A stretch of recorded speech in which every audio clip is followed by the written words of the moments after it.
देनी कौन चीज के दिलावा के पतिया बता दे तू प्लीज गे।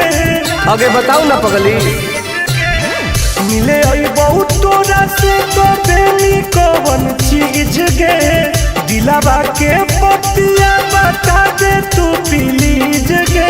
सुन सीधे मिले आजो काहे शौक करो हिमाल पे एक बार चुमा ओठ पे देबो दो बार दोनों गाल पे।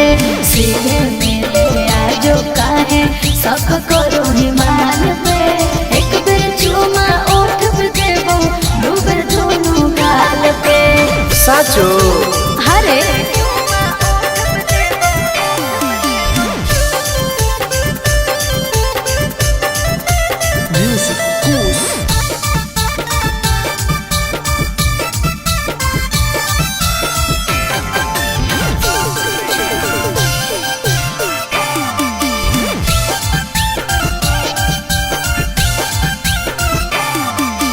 आओगे तो सपना पूरा कर दूंगी। ओके किसी को ना बात का खबर दूंगी समझे। अगे देनी नहीं तो गरम हो तो परागे कि दिन में दिखाई देमी तारागे। हेरे फीलिंग हो तो प्यार वाला जब हाथ फिर में बाल पे एक बार चुमा ओठ पे देबो दो बार दोनों गाल पे।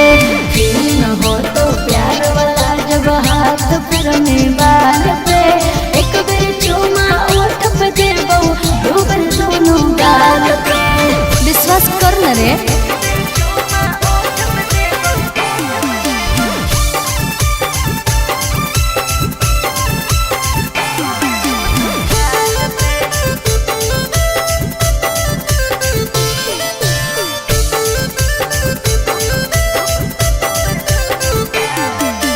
डरते हो क्यों इतना घबराते हो नहीं तो बोल के तुम मिलने नहीं आते हो।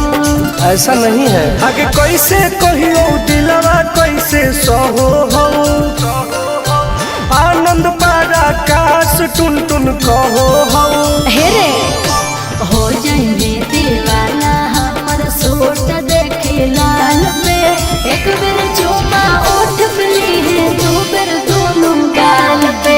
सीधे मिले आजो काहे शौक करो हिमाल पे एक बार चुमा ओठ पे ली दो बार दोनों गाल पे।